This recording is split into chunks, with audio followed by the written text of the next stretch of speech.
puasa atau uposatha dalam pengertian agama Buddha ini untuk mengendalikan diri.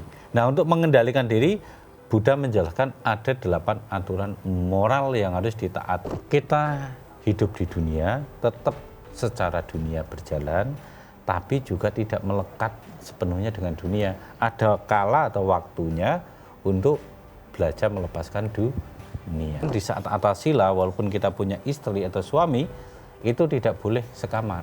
Oh, sekalipun yang sah juga nggak Iya, boleh. tidak boleh sekamar.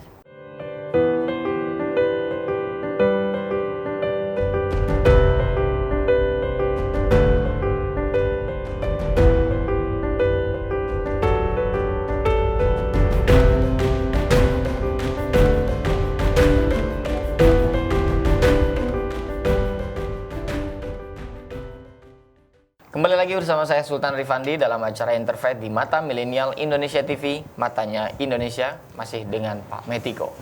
Pak Metiko, tadi kita sudah berkenalan, ya, latar belakang Pak Metiko dan lain-lain sebagainya.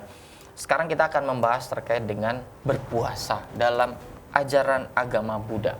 Tentu umat Muslim juga berpuasa, umat Kristen juga berpuasa, dan agama-agama lain pun memiliki perintah untuk berpuasa di momen-momen tertentu. Nah, tapi kita akan saling belajar bagaimana sih kemudian definisi atau penjabaran lah ya terkait dengan puasa dalam agama Buddha. Ini kan kalau tidak salah dikenal dengan sebutan uposatha. Nah, mungkin bisa dijelaskan ini lebih rinci apa arti atau makna atau definisi dari uposatha ini. Silakan Pak Metiko. Uposatha itu di dalam bahasa Pali atau Sanskertanya, Sanskrit, upawasata, ya, atau biasa disingkat kita kenal dengan istilah upawasa, ya. Artinya uposatha atau upawasta itu mendekatkan diri, membina diri, ya, mengembangkan diri, merawat diri. Jadi kalau kita lihat di dunia ini seluruh elemen keagamaan ajarannya pasti ada yang namanya puasa. Oke. Ini benang merahnya yang harusnya kita cari persamaannya, jangan perbedaannya. Kalau kita cari perbedaannya ya semua beda, ya kan. Yeah. Tapi kita cari titik temunya. Oh, ternyata ada puasanya juga. Nah, puasa dalam agama Buddha ini atau uposatha ini bersifat praktek moralitas atau biasa disebut dengan 8 aturan moral, 8 sila atau hasta sila atau dalam ini atangga sila. Oke, jadi implementasinya itu perilaku moralitas ya? Betul. Oke. Karena uposatha ya itu intinya adalah pengendalian diri. Oke. Manusia ketika tidak bisa dikendalikan, ini manusia akan sifatnya merusak. Sebab yang menimbulkan peperangan, kehancuran alam ini bukan hewan, tapi perilaku manusia. Yang nyampah itu kan kita, yang menyebabkan banjir, tanah longsor, ya kan. Terus yang menyebabkan polusi, bahan skala global warming itu adalah manusia. Ya, jadi persoalan besar ketika guru-guru agama itu dihadapkan dengan perilaku moral manusia. Makanya ada namanya puasa. Untuk apa? Ngerem. Untuk apa? Manusia ini bisa mengendalikan dirinya. Sehingga apa? Alam, kehidupan terjaga, harmonis gitu loh. Jadi kalau hubungan antara manusia dengan Tuhannya dan manusia dengan sesama manusia atau alam sekitarnya itu terjalin baik, maka harmonisasi kedamaian, kebahagiaan di dunia ini atau surga di dunia ini tercipta. Ya. Lepasnya kontrol manusia ini menyebabkan penderitaan ya bagi manusia, bagi kerusakan lingkungan dan seterusnya. Perang kita coba, karena sekarang kan masih ada perang nih di dunia ini. Yeah. Bukan hanya satu negara tapi melibatkan beberapa negara. Yeah. Kadang ada di internal negara itu sendiri. Antar ya, masyarakat. Antar masyarakatnya ya. Terus ini ada yang antar negara yang sedang parah nih ya. Betul. Nah, apa yang terjadi dengan peperangan itu? Kerusakan. Ya, dan korbannya adalah masyarakat. Iya, penghancuran itu alamnya rusak, bukannya manusia kehilangan jiwa, alamnya rusak karena mereka menggunakan senjata. Ya, jadi kalau cuma perang kata-kata di medsos masih kita terima lah. Tapi kalau perang sudah dengan senjata, ini luar biasa kerusakannya. Dan kalau setiap negara terjadi seperti itu apa? Kiamat, nggak usah nunggu nanti. Ini sekarang juga terjadi, apalagi yang sesama punya nuklir ya, ini lebih ngeri lagi. Betul. Makanya puasa atau uposata dalam pengertian agama Buddha ini untuk mengendalikan diri. Nah, untuk mengendalikan diri, Buddha menjelaskan ada 8 aturan moral yang harus ditaati oleh pengikutnya. Sebelum kita bahas nih 8 sila atau 8 moral itu ya, kapan uposata ini dilakukan? Apakah setiap menjelang hari raya agama Buddha saja atau bagaimana kira-kira? Uposata biasanya dilakukan normalnya itu 2 kali dalam sebulan. 2 yaitu kali dalam sebulan. Bulan gelap Oke. atau tilem atau cuit. Nah, kalau orang Tionghoa biasanya ngomongnya cuit atau cuit. Oh, iya. Bulan gelap. Dan bulan purnama atau bulan terang ya, full moon atau cap go. Nah, di 2 periode ini, 2 periode waktu bulan gelap dan terang ini, biasanya para biku itu akan melakukan pengulangan aturan atau patimokkha. Jadi aturan mereka sebagai kehidupan sebagai rohaniwan itu diulang kembali. Nah, para pengikutnya, umatnya itu juga menjalankan aturan, namanya 8 aturan ini. Tapi di dalam beberapa negara Buddhis itu bukan hanya tanggal 1 dan 8. Sejak zaman dulu di India itu mengikuti kalender bulan, ya, atau samsiah ya. Kalau di Islam samsiah. Iya, samsiah ya. Jadi di bulan gelap atau tanggal 1, kemudian di tanggal 8, tanggal 15, dan tanggal 21 atau 22. Nah, berarti sebulan ada 4 kali. Yep. Normalnya ya, yang dijelaskan oleh Sang Buddha 4 kali, tapi biasanya ada yang 2 kali, ya, yaitu pilihan. Ada yang 2 kali, ada yang 4 kali. Kurang lebih berarti 1 minggu sekali. Umat Buddha itu melaksanakan namanya uposata atau atangga sila yang menjalankan 8 moralitas. Biasa di Indonesia lebih familiar dengan namanya atasila, bukan puasa. Atasila. Oke. Nah, kalau terkait dengan makna, tentu kan setiap agama punya makna-makna tersendiri ya, Pak Metiko ya. Jadi misalkan kalau di Islam ya menahan diri, melawan hawa nafsu. Nah, kalau puasa nih, makna mendalam dari agama Buddha itu seperti apa kira-kira? Pembersihan diri. Pembersihan diri ya. Kan dengan menahan diri, yang mengendalikan dirinya, dia akan bersih. Bersih dari apa? Dari perbuatan yang tidak baik, dari ucapan-ucapan yang tidak baik, dari pikiran-pikiran yang liar, yang negatif, yang buruk, yang kotor. Nah, pengendalian diri inilah yang dimaksud merawat diri kita, menjadi manusia seutuhnya manusia. Ketika kita kehilangan kemanusiaannya, maka Buddha menjelaskan ada definisi lain, ya. Ada namanya manusia tiracana. Badannya manusia, tapi perilakunya seperti hewan. Namanya manusia tiracana. Tiracana. Ya, tiracana itu penyebutan untuk hewan di dalam agama Buddha, namanya tiracana. Ya. Kemudian ada manusia peta. Manusia peta itu setan. Ya. Badannya manusia tapi perilakunya seperti setan gitu kan. Halus, tak terdeteksi atau mematikan. Kan seperti itu. Ya kan? Kan nggak kelihatan. Betul. Baik, kalem, wah kalau ngomong halus, bagus ya, tahu-tahu korup gitu. Karena seperti itu manusia peta. Nggak terlihat tapi kejadiannya nyata gitu. Kemudian ketiga ada namanya manusia niraya, ya. Niraya itu neraka. Berarti perusak. Ini manusia perusak. Neraka itu definisi untuk alam yang rusak, alam yang penuh dengan penderitaan. Penderitaannya akibat kerusakan. Nah, manusia yang suka membakar kota, merusak fasilitas umum, ya, menghilangkan nyawa, ya. Menciptakan rasa tidak aman. Iya, yang menyebabkan perang dan seterusnya. Ini termasuk golongan manusia niraya atau manusia penghuni neraka, ya. Tidak layak sebagai manusia, karena badannya manusia kok melakukan perusakan gitu. Kemudian ada manusia, gitu. Ya, manusia itu kan bahasa Pali, Indonesianya manusia. Itu manusia sih yang seutuhnya manusia. Gitu. Kemudian ada namanya manusia asura. Asura itu makhluk. Ini beda dengan asura dalam Islam ya. Iya. Kalau sana asyura. Iya. Kita Ini asura. paham juga nih Pak Metiko ini ya. Ya karena kita kan dialog interface kan sering. Iya, Jadi iya. kita cari titik benang merahnya Iya, itu tadi, betul, bukan betul. perbedaannya. Nah, asura dalam pengertian agama Buddha adalah makhluk-makhluk raksasa yang sifatnya merusak juga, gitu kan. Jadi hobinya perang dengan para dewa, gitu kan. Nggak suka dewa-dewa, ya kan. Nggak suka ada makhluk yang lebih tinggi dari dirinya, dia memeranginya. Nah, golongan-golongan manusia asura ini juga banyak ya, orang-orang yang serakah, yang tamak, yang rakus ya, yang haus dengan segala hal. Ini termasuk golongan manusia asura. Badannya manusia tapi perilakunya seperti makhluk-makhluk raksasa, gitu kan. Nah, kemudian ada manusia dewa. Ya. Ini manusia dewa adalah badannya manusia tapi perilakunya seperti dewa. Ya.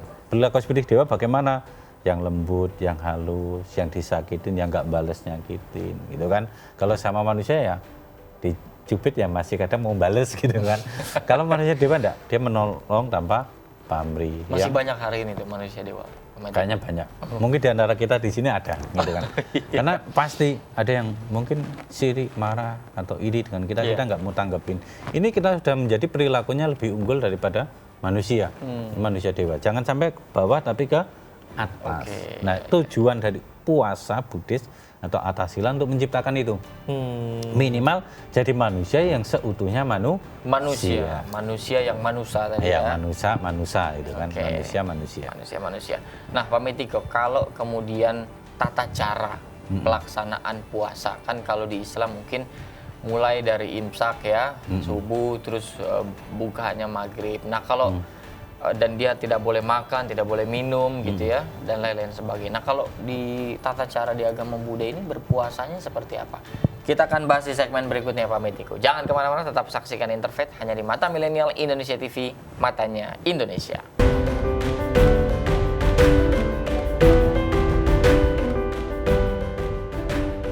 Kembali lagi bersama saya Sultan Rifandi dalam acara Interfaith di Mata Milenial Indonesia TV, matanya Indonesia. Kita teruskan diskusinya dengan Pak Metiko. Tadi kita membahas terkait dengan tata cara. Nah, ini bagaimana tata cara berpuasa di dalam agama Buddha, Pak Metiko? Baik. Tata caranya itu biasanya pagi hari, jam 6 pagi itu kita bertekad untuk menjalankan 8 aturan moral itu. Oke, niat lah ya. Niatnya, bertekad dulu. Biasanya kalau tidak ke wihara, dia di rumahnya ada altar, ya altar kecil untuk sembahyang itu. Nah, dia akan bertekad di situ, di hadapan di altar itu dia akan mengulang 8 aturan moralitas dan menyatakan bahwa hari ini saya akan menjalankan 8 aturan moral ini selama 24 jam penuh. Nah, seperti itu biasanya. Nah, kalau dia pas ke wihara, dia akan bertekad di hadapan biku. Disaksikan lah. Menyatakan bahwa Bante, saya hari ini memohon 8 sila, saksikanlah saya untuk menjalani sila ini dengan sempurna selama 24 jam atau waktu yang mereka tentukan. Kadang ada yang sampai 3 hari stay di situ, ada yang 1 minggu, ada 10 hari, ada yang 1 bulan. Ya masing-masing orang kan punya waktu masing-masing ya, tapi tidak dipaksa harus segini hari, enggak. Yang penting di dalam hari Uposatha, yaitu bulan gelap, tanggal 8, terus tanggal 15 atau bulan penuh, tanggal 2 atau 21 itu mereka menjalankannya, mau di rumah mau di mana bebas. Nah, tata caranya seperti itu, bertekad. Ya. Tapi kalau untuk makanan-makanan tertentu yang harus dihindari ada juga berarti Pak? Kalau makanan secara spesifik kan dari 8 sila itu disebutkan ya, kita tidak membunuh, tidak mencuri, tidak berbuat asusila, tidak berkata yang tidak benar, tidak mabuk, ya, tidak makan lewat tengah hari. Kemudian tidak menggunakan make up, kosmetik, menyanyi dan wangi-wangian perhiasan itu nggak pakai ya. Kemudian yang terakhir itu tidak tidur di tempat yang tinggi atau mewah gitu kan. Tidurnya sederhana, ngampar aja di bawah. Nah, dari 8 itu kan ada yang ke-6 namanya tidak makan lewat tengah hari. Maksudnya tidak makan lewat tengah hari itu setelah lewat jam 12 itu tidak memakan makanan padat atau cair yang sifatnya mengenyangkan. gitu. Oke. Kan Hanya ada begitu ya iya, sifatnya hanya ya. gitu ya. Oke. Jadi makanan apa yang tidak boleh dimakan? Ya semua jenis makanan. Oke. Lewat tengah hari nggak boleh dimakan. Oke. Nah, apakah kemudian ada perbedaan antara masyarakat atau umat yang awam dengan para biksu? Ada perbedaannya. Kalau biku itu namanya patimokkha Patimuka. atau dalam bahasa Sanskertanya praktimoksa. Ya. Bedanya seperti apa tuh Pak Metiko? Biku menjalankan 227 aturan. 227 aturan. Oke. Aturannya sangat banyak, saya aja nggak hafal. Kita sebagai perumah tangga, ya, sebagai orang yang berkeluarga, bukan monastik, itu menjalankan 8. Monastik itu Yang dipelihara. Oke. Ya, mereka para biku, ya, itu mereka namanya monastik. Monastik. Oke. Ya, mereka yang tinggal di monastery, ya. Ya. Itu bahasa Inggris Oke. dari kata itu. Nah, mereka yang tinggal di wihara atau monastik ini, mereka setiap harinya menjalankan 227 aturan. Baik dia yang latihan itu gini namanya pabaja, itu sifatnya sementara. Jadi kita tinggal di wihara, hidup sebagai biku, tapi sementara. Oke. Ada waktunya, ada yang 2 minggu, ada yang 1 bulan, ya, ada yang 3 bulan. Setelah itu kembali ke kehidupan biasa. Itu namanya pabaja atau pelatihan diri. Ya, sifatnya sementara. Nah, kemudian mereka yang bersungguh-sungguh mau menetap, ya mereka akan terus lanjut sebagai rohaniwan, sebagai biku gitu kan. Nah, itu aturan yang harus dia taati minimal adalah 227 di luar aturan wihara. Misalkan wihara ini jam segini harus sudah istirahat, jam segini harus sudah bangun. Itu kan aturannya wihara. Nah, setiap wihara beda-beda. Ada yang bangunnya subuh jam 4 kurang. Ada yang jam 3 pagi. Saya pernah di Malang itu jam 3 pagi, gongnya udah bunyi. Sudah semua orang dibangunkan.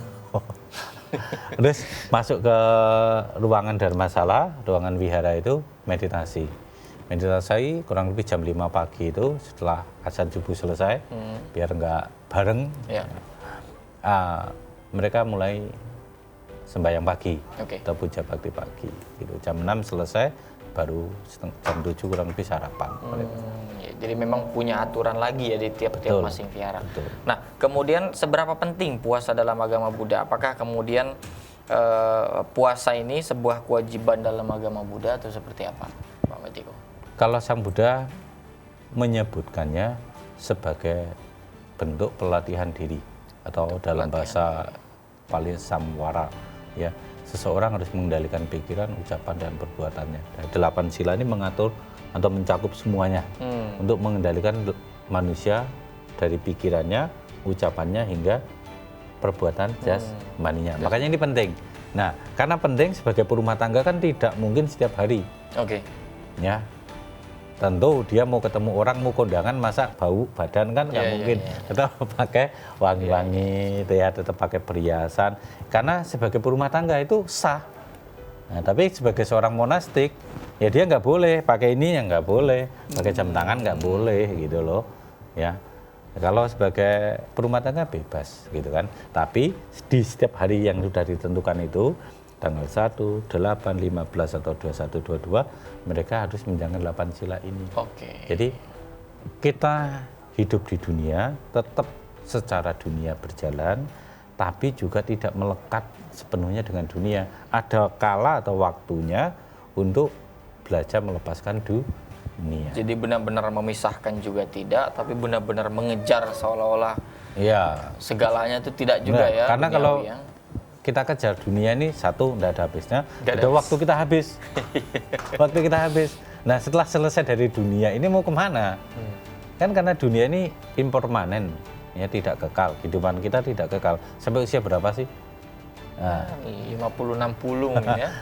Untuk mencapai usia 70 sekarang udah luar biasa. Nah, karena kehidupan sifatnya sementara dan setelah hancurnya jasmani atau kematian itu masih ada kehidupan lagi. Ya kita siapkan sebelum ini berakhir semuanya. Kalau kita semuanya hanya untuk mengejar dunia, ya dunia sifatnya fana. Ya seperti orang mimpi. Kita dalam mimpi bisa punya apapun, ya bisa terbang kemanapun, pindah-pindah kemanapun. Buka mata kan nggak ada. Iya betul. Ya sama di dunia ini kita bisa punya mobil, rumah mewah, apartemen, ya punya istri, punya anak, punya harta yang banyak. Mati hilang semua. Kita tinggalkan semua. Nah, makanya itu untuk mempersiapkan diri prepare, orang harus belajar melatih melepaskan duniawi ini. Ya, latihan atasila atau puasa dalam agama Buddha, salah satu tujuannya adalah untuk belajar melepaskan dunia. Karena suatu saat cepat atau lambat dunia ini suka tidak suka harus kita tinggalkan. Ya suka nggak suka harus ditinggalkan. Game over selesai. Padahal kita belum selesai nih. Aduh nanggung nih. Sebentar lagi saya gajian nggak mau tahu. Ya kan? Sebentar lagi saya panen nggak mau tahu. Sebentar lagi saya mau menikah. Kadang juga nggak mau tahu. Meninggal ada kan yang mau menikah ternyata meninggal dunia. Nah inilah dunia. Sifatnya seperti itu, tidak kekal, tidak menentu. Makanya kita mempersiapkan diri dengan melatih diri itu tadi, menjalankan 8 sila. Puasa inilah. Nah, dari tadi Pak Metiko ini menyebutkan 8 sila. Nah, sebetulnya apa saja 8 sila ini dan bagaimana kemudian penjelasan atau barangkali contoh-contohnya. Kita akan bahas di segmen berikutnya, Pak Metiko. Jangan kemana-mana, tetap saksikan Interfaith hanya di Mata Milenial Indonesia TV, matanya Indonesia.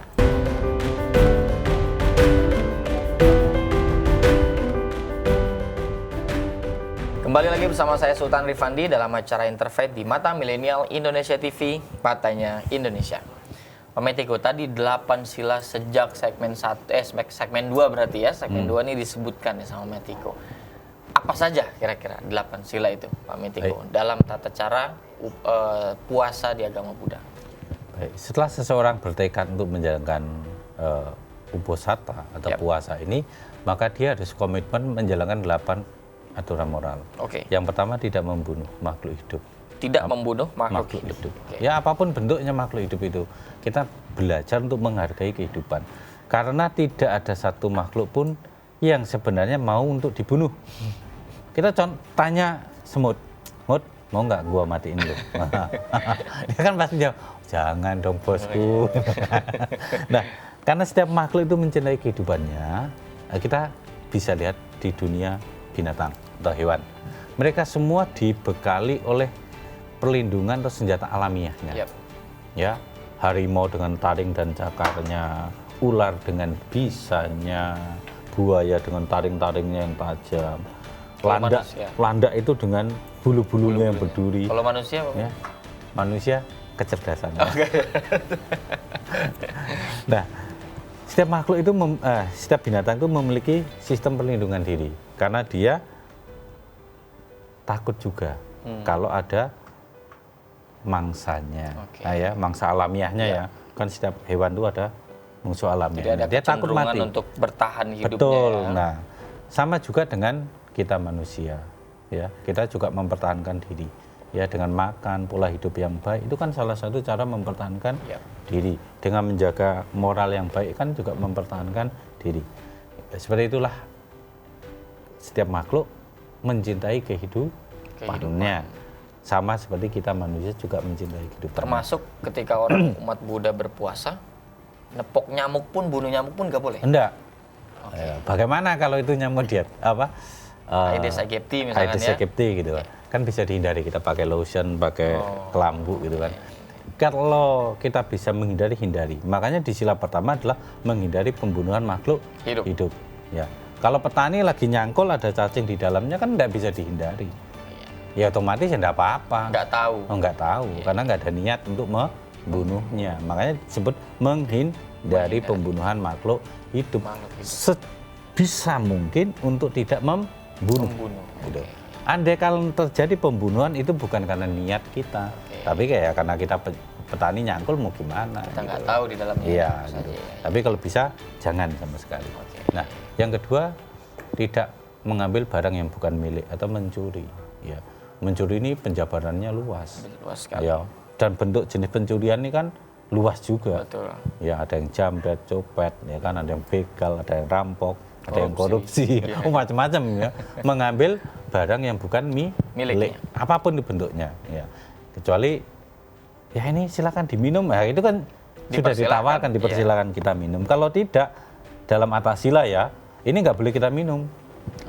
Meskipun disediakan? Meskipun disediakan, kalau yang punya Pak silakan minum. Baru boleh. Baru boleh. Oke. Nah, lain dengan kita tidak atas sila. Sudah tahu dikasih di situ ya minum aja. Itu kan normatif. Gitu loh. Termasuk misalkan ada buah tiba-tiba pohonnya sampai rumah kita jatuh buahnya itu. Kalau pohon itu ada pemiliknya tidak ngomong sebelumnya, ya nanti kan pemiliknya bisa komplain. Buahku jatuh kok masak ya, jatuh di karangan tetangga kok habis semua gitu kan, nggak ngomong-ngomong. Kalau kita ngomong kan enak, jadi malah akur. Oh ya sudah Pak, kalau yang jatuh di rumah Bapak nanti haknya Bapak, itu kan enak. Jadi tetangga kan nggak ribut. Betul. Gitu loh. Kan ada yang tetangga ribut gara-gara buah. Kan nggak lucu. Gitu kan. Manusia ribut karena hanya buah yang nilainya nggak seberapa. Yang ketiga, perbuatan asusila. Perbuatan asusila. Disebut perbuatan tidak suci.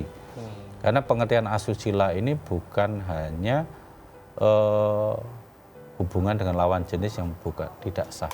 Bahkan di saat atasila, walaupun kita punya istri atau suami, itu tidak boleh sekamar. Oh, sekalipun yang sah juga iya, boleh. Tidak boleh sekamar, gitu kan.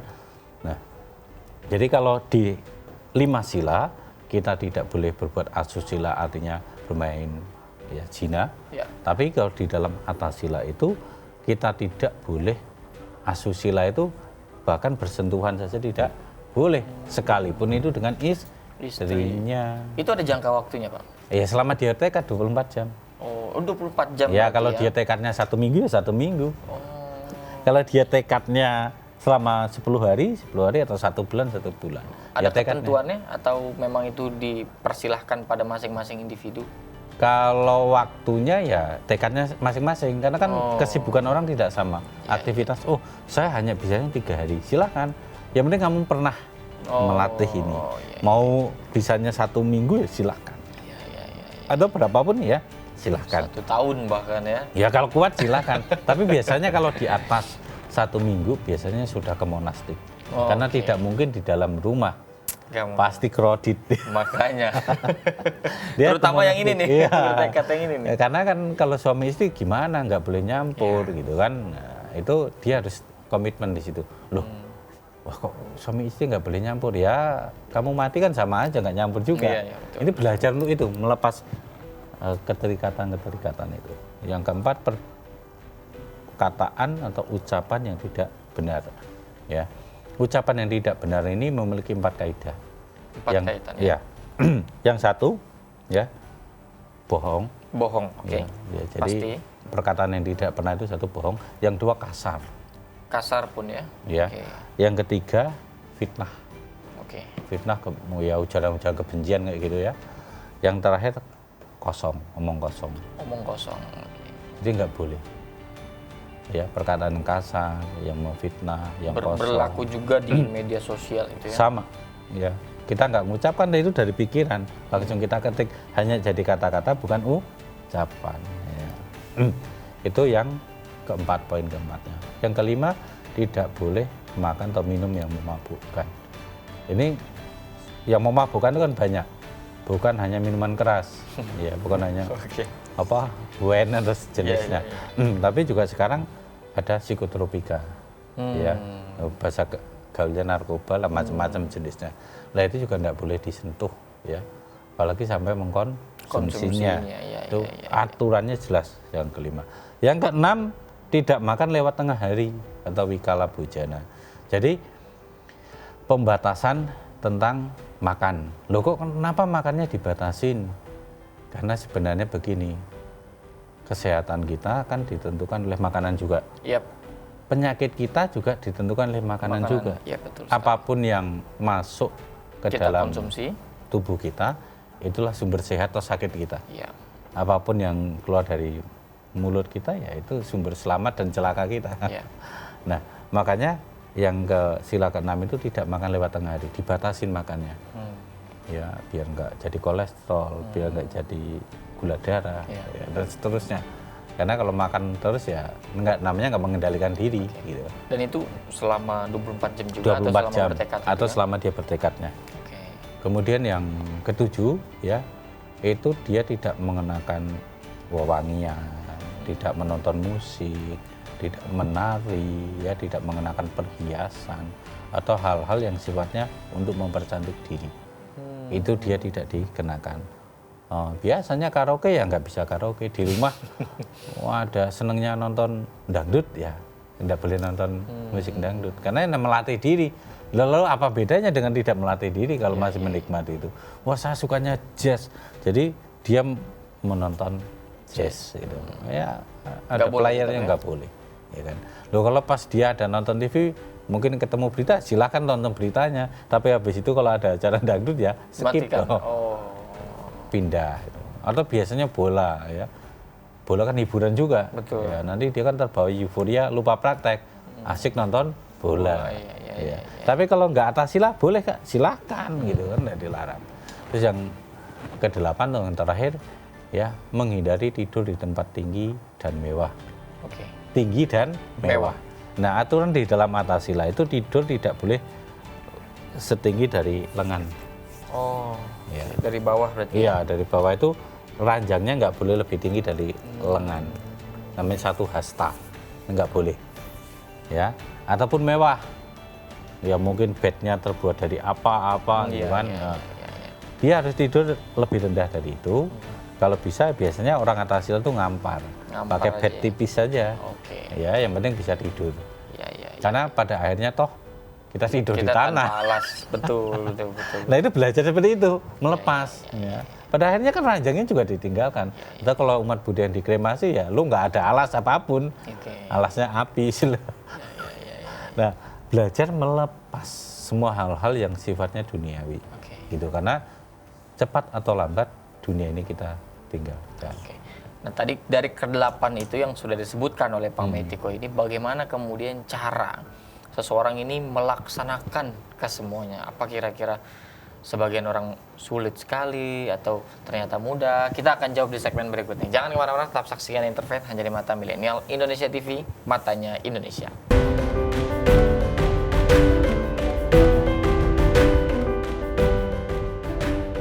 Kembali lagi bersama saya Sultan Rifandi dalam acara Interfaith di Mata Milenial Indonesia TV, matanya Indonesia.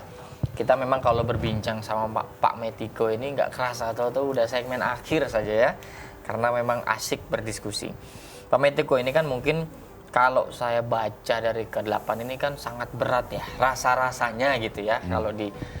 Kalau dilihat dari aturan-aturannya, apakah memang sesusah itu melaksanakannya atau seperti apa kira-kira, Pak Metiko? Baik. Sebenarnya kan umat Buddha itu sudah dibekali untuk praktek sehari-harinya dengan 5 sila atau Pancasila. Jadi dia hanya nambah 3 saja. Nambah 3 sama yang poin ketiganya dari 5 sila diubah.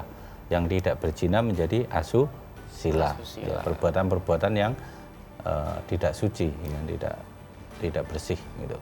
Nah, kemudian ditambah 3 poin saja. Gitu. Sebenarnya kalau diniatin ya nggak ada yang berat. Sebenarnya lebih berat itu nanggung duniawi. Cari nafkah, tanggung jawab kepada keluarga itu jauh lebih berat. Dan itu kalau kita nggak bisa memenuhinya ya kita bersalah. Makanya latihan atasila kalau bisa dalam satu keluarga itu lebih enak. Suami istri dengan anaknya. Kalau anaknya sudah cukup umur ya, kalau anak 7 tahun sebenarnya udah bisa. Kalau di bawah 7 tahun mungkin belum adaptasi gitu kan. Nah, itu bisa. Dan kalau misalkan makan lewat tengah hari nggak kuat, gimana gitu kan? Kita dikasih option untuk minum minuman yang manis, seperti madu, sirup gitu. Yang penting sifatnya tidak mengenyangkan, hanya sekedar menghilangkan rasa letih atau lelah. Karena dalam atasila itu kan berbeda ya dengan puasa di Islam yang sore sampai subuh gitu kan. Nah, subuh kalau sampai sore. Iya, subuh sampai sore. Ini kan berbeda. Kita aktivitas harian malam ya, malam terus jalan terus. Nah, perbedaannya di situ. Ya. Makanya lewat jam 12 itu ya kita masih boleh minum teh manis, kopi manis, masih bisa. Nah, bagi anak-anak khususnya yang dia nggak tahan lapar kan itu teh manis mampu jadi energi ya. Tapi kalau minum susu atau jus buah yang padat ya enggak boleh gitu kan. Karena itu nanti sifatnya mengenyangkan, lalu pengendalian diri di mana ya kan enggak ada. Kan tujuannya pengendalian diri ya. Ya. Nah dari ke-8 itu, dan itu energi utamanya adalah untuk mengendalikan diri ya. Betul. Intinya ya. Intinya pengendalian diri. Oke. Nah, Pak Metiko, mungkin ini terakhir bisa disampaikan ya kepada seluruh pemirsa ya, para millennials ini. Sebetulnya kan 8 ini ada yang juga dilarang oleh undang-undang gitu ya, ada yang di konstitusi kita kan mencuri ya pasti akan dipenjara juga gitu ya. Kalau kemudian berzina di luar pernikahan pun ada betul. banyak kasus-kasusnya, pelanggaran-pelanggarannya. Nah, seperti apa kemudian kita ini sebetulnya menerapkan ke-8 sila ini dan bukan dipuasakan dalam satu hari, tapi memang keseharian kita bisa budayakan. Mungkin bisa diberikan pesan itu kepada pemirsa. Silakan Pak Metiko. Baik, terima kasih. Sebenarnya dengan prinsip 5 sila saja cukup. Dan itu kalau kita menjalani Pancasila atau 5 aturan moralitas, itu sudah mencakup hukum agama dan negara. Ini Pancasila Buddha ya? Ya, bukan Pancasila negara. Ya sama-sama 5 moral, tapi 5 moral berbangsa dan bernegara, dan ini 5 moral dalam praktek agama. Ya. Nah, dalam pengertian 5 sila Buddhis itu sebenarnya sudah melingkupi aturan negara. Tidak membunuh, coba kita bunuh orang apa nggak masalah. Hukum kan, KUHP-nya ada, mencuri KUHP-nya ada. Berzina sekarang ada KUHP-nya, ya. Berbohong sekarang ya, menyebarkan berita tidak benar, hoax. Ada banyak yang KUHP-nya. Undang-undang ITE. Sila kelima, ya, mabuk, mengedarkan narkoba kan. Tentu ini berhubungan dengan hukum negara juga. Sebenarnya seorang umat Buddhis dengan melaksanakan 5 sila, dia sudah menjalankan sebagai warga negara yang taat, atau taat kepada hukum negara. Nah, ditambah di hari khusus itu tadi, tanggal 1, 8, 15, 21, 22, 3 aturan moral, ya, tambahan ya untuk dirinya sendiri. Mengurangi itu kan kesenangan ya. Makan kan enak tuh, mengendalikan dirinya ditambahin 3. Itu sebenarnya sudah proporsional ya sebagai umat Buddha untuk dharma agama dan dharma negaranya itu bareng. Jadi bakti dia sebagai umat beragamanya itu jalan, bakti dia sebagai warga negaranya itu jalan. Makanya sila atau moral dalam Buddhis itu akan sejalan dengan negara atau dharma negara. Karena prinsip agama Buddha itu ada 2, dharma agama dan dharma negara. Dharma agama dan dharma negara, dua-duanya harus proporsional. Tidak boleh ada yang berat pada satu sisi saja. Terima kasih Pak Metiko, luar biasa sekali. Tidak terasa memang ya, ini kita harus menutup. Dan semua yang disampaikan oleh Pak Metiko ini semoga bisa kita pahami dan kita implementasikan dalam kehidupan sehari-hari. Terima kasih juga untuk seluruh pemirsa yang telah menyaksikan dari awal sampai akhir. Tetap saya ingin berpesan, dijaga protokol kesehatannya, tetap disiplin agar kita terhindar dari segala macam virus penyakit. Dan terima kasih sekali lagi pada Pak Metiko. Sama-sama. Apa yang disampaikan semoga kita bisa laksanakan dalam kehidupan sehari-hari. Tetap saksikan episode-episode lainnya. Kami pamit undur diri hanya di Interfaith di Mata Milenial Indonesia TV. Matanya Indonesia.